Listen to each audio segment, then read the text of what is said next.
Okay, so I've been sent a few lines to review, and these are made by a company called Rede.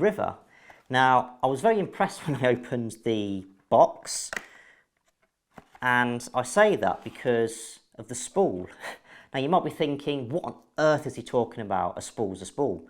Well, it's not, because a lot of the lines nowadays, you'll go to put your brand new line onto a reel and the spool just completely comes apart.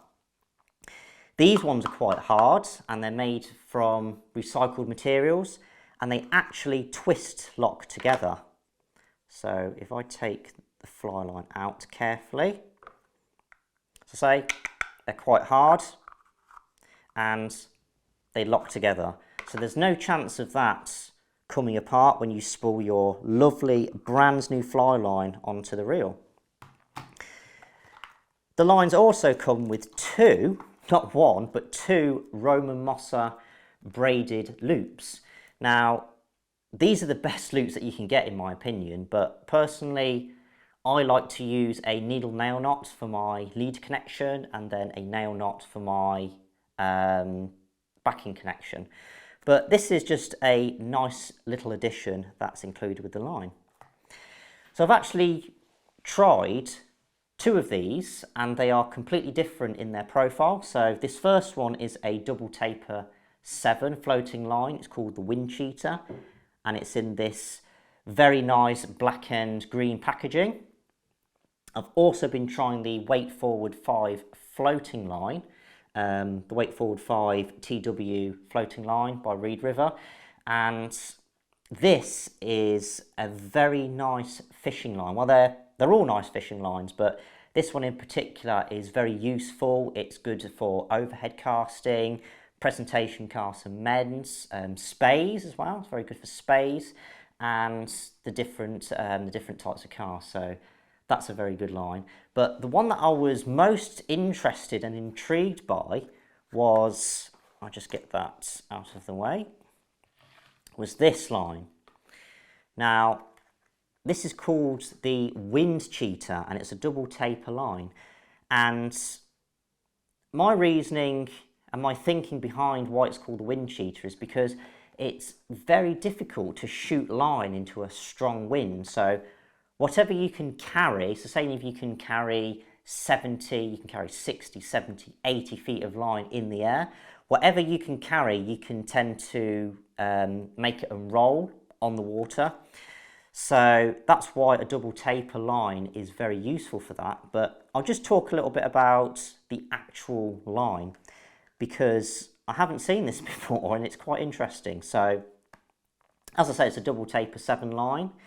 It is a 7-weight line because I've actually weighed it. It's possible to weigh line with some weighing scales and a tape measure. So the first 30 feet of line minus the level tip should weigh a specific amount. I'll just put some photos in now. So the line, the double taper weighs exactly 12 grams at 30 feet. That is dead in the middle of the AFF TA scale. It is absolutely dead in the centre, which is quite unusual because a lot of lines nowadays are a 7, there could be a 7.5, an 8 or even a 9 weight. So that's significant when it comes to fishing. But it's nice that this line is a true to weight line, and that is actually what the TW stands for on the lines. It stands for true weight. But anyway, I digress. So I have weighed the lines. This weighs exactly a 7, this weighs exactly a 5, so they're not overweight lines. So I'm just going to cut in some footage of me casting this double taper 7, which is called the Wind Cheetah, into quite a strong headwind.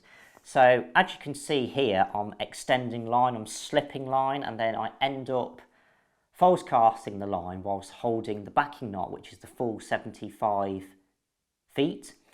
And it's worth noting that it's very difficult to shoot line into a strong wind, which is why a double taper is quite an important tool.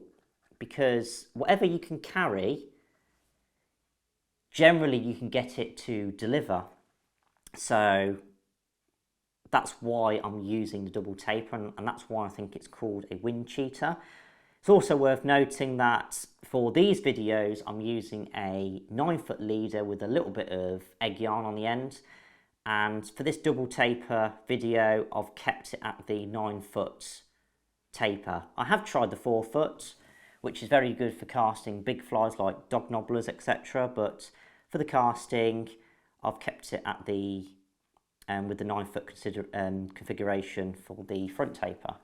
So that's just a little bit of footage of me casting into the wind.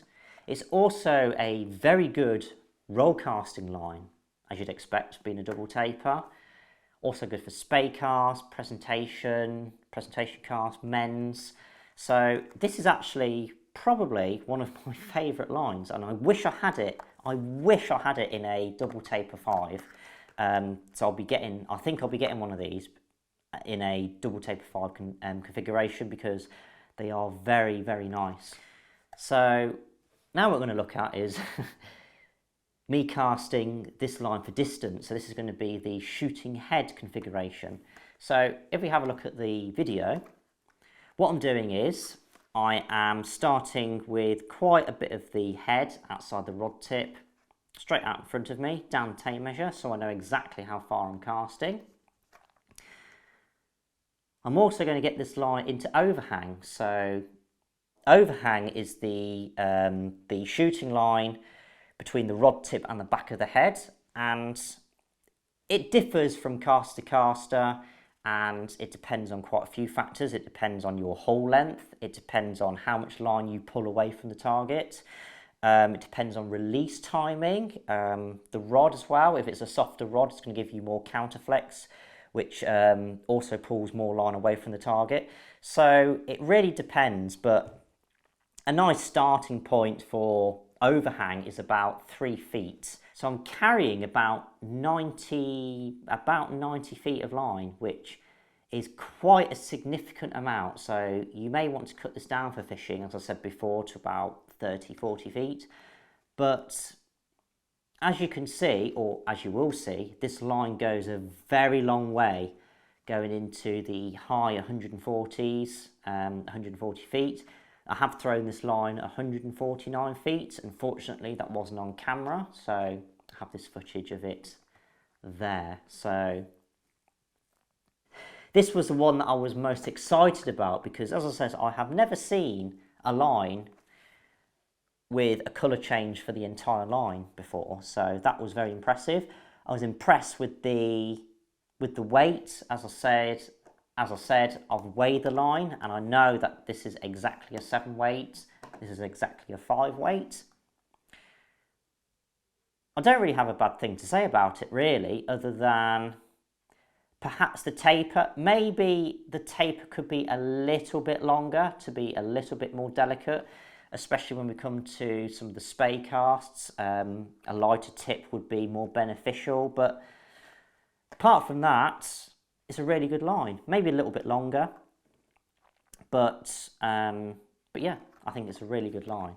So now what we're going to do is we're going to have a look at the Weight Forward 5 version. So the Weight Forward 5 comes in this peach colour, which is really nice. This is just my leader from the video. Also have the Roman Mossa braided loop on here. And I was very impressed with this line, actually, because it's a great line for general fishing. The taper is very good. The head length is very comfortable. So we're going to talk a little bit about the head length. So this is a Weight Forward 5 line. I've also weighed the line. It is exactly 9.10 grams at 30 feet. Which conforms to the specification, the AFFTA specification, which is excellent. So it's not an overweight line. And that's significant when it comes to fishing, because if I want to fish small lines, small flies, sorry, and it's not what it says on the box. So saying it's a weight forward 5, but it's really a weight forward 7, or it's a 7 weight line, then you sacrifice fishing smaller flies. So you can bend really fine wire hooks, you can snap tippet, you can snap the flies off because the leader has to match the tippet and the leader has to match the fly. So very impressed with that. And what I liked about it was the colour. Now the peach colour does show up really well on the water. Not as good as the dual colour, but it does show up really well. And I'm going to cut to some footage of me just playing around with some distance casting, presentation casts and men's, spey casts as well. It's actually a very comfortable line to spey cast because the head is 42 feet and that's quite comfortable to turn around on a 9-foot rod. So I'm going to talk a little bit about what the difference is between a spey line and an overhead line. So the only part that you propel forward in a spey cast really is from the tip of the line to the apex of the V-loop, thereabouts. Therefore you want to maximise the momentum of this part in order to take out the rest of the line on the surface, which is why spey lines are shaped the way they are. So it's quite a long front taper, it's quite a short belly and then a short rear taper. So in essence, spey lines are pretty much light tipped integrated shooting heads with a heavy back section and a short back taper. With a overhead line, that's not really what you want. You want a lighter, you want a heavier tip than what would be on a spey line, and certainly a line that's heavier in the first 30 feet to be a more better line for overhead casting. But that's just the difference between speys and overhead lines. But we're going to talk about this line because this line is an excellent all-rounder. It's very good for speys, presentation casts and men's. It's also very good for roll cast accuracy and a little bit for distance as well. It's a decent line for distance. Now bear in mind this is a true to weight 5-weight line, and it does have a 42-foot head, so it's not going to be used as a competition distance line, but that's fine because this line does go 100 feet. In fact, it goes over 100 feet very comfortably because of the taper and the head length of the line. So as you can see, this would be more of a fishing distance cast rather than a full-on 170 stopless competition stroke. So as you can see, this line went 100 feet without too much difficulty. Now, the one thing that I'd say about this line is I wish that it had a longer back taper. Now, the back taper allows you to have varying amounts of overhang during the cast, and it makes it a little bit more stable. With this line, there is a sweet spot, and once you go over that, it tends to crumple a little bit. But once you find it and you don't cast with too much overhang, then it will deliver very nicely and it will go a long way. The best I could do with a competition stroke was about 118 feet. It does go 120 feet at a push, but 118, 120, it won't go much further than that. But for fishing, you don't want to be shooting backing, really. You want to be, you want to hold on to the line because that's what's going to be nice, gives you a nice tactile feeling. Also gives you a nice thing to hang on to when a fish takes. So about 100 feet is the sweet spot for this line, and 90 to 100 feet with a 5-weight is a very, very long distance cast. A lot of true to weight lines won't even go 100 feet, so that's a very big plus. So a big shout out to Rede River for sending me these lines. It's very kind of them to do this in exchange for a review, which is what I'm doing now. So I'm going to give my final thoughts on these lines. So pros. So what are the pros in regards to these lines? Very reasonably priced. The colour change of the B line is pretty much a game changer. You can see subtle bites no matter what the weather conditions are, whether it's sunny, overcast, you've got shadows of trees on the water so it's dark. That's a very, very big plus. I was very impressed with the addition of 2 Roman Mossa braided loops. Also the spool that it came on as well. The packaging is very nice. The feel of the line is also very nice. As I say, it's reasonably priced. So what are the cons really? Well, there aren't many, and it's just small things. Now, I do wish the double taper was a full 90 or 100 feet, but that's just me personally. 75 feet as a shooting head is a significant amount, and there aren't many places that have the backcasting room to do that. Also, the skill set to cast that has to be fairly high because you're carrying about 90 feet to get the best out of it, assuming it's a 9-foot rod and 5-foot haul. So that is quite a significant amount, and that's the minimum. So you need about 91 feet to get the best out of that to use it as a shooting head. So I would recommend cutting that down to about 30 or 40 feet. Now, I also think that the front taper should be a little bit longer. So I did notice that if my leader was a little bit shorter, that the line did kick a little bit at the end, performing a little bit of a tuck cast with some flies. So you can adjust that with your leader length, but it would just be nicer to have a little bit longer of a front taper on the longer side of that. But other than that, it is really good. Also, that longer front taper and a lighter tip would also make spey casting a little bit easier.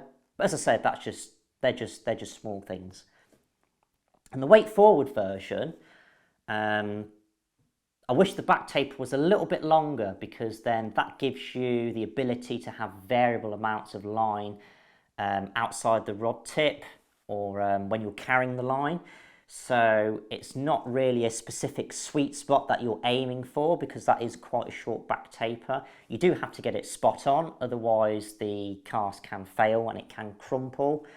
But other than that, I've been very impressed with these lines, and as I say, the price is really good. And as I say, I'm not affiliated with this company, but I will be buying some double taper 5s, because a 5-weight is the line that I fish with the most, and I do like the dual colour because I'll be getting it in this B line. So have a look at this company, because they are very good. I do really like what they're doing, and yeah, that B line stripy colour was the thing that really impressed me. So well done, Rede River. So get yours now. I'll leave the link to the website in the description under this video. Also, I'll link in some things like how to weigh your line, how to measure the line. You can work out the taper by using some calipers. So you can really dial in the sweet spot of the overhang. But yeah, really impressed with the line, so good job. Fantastic. See you on the next video.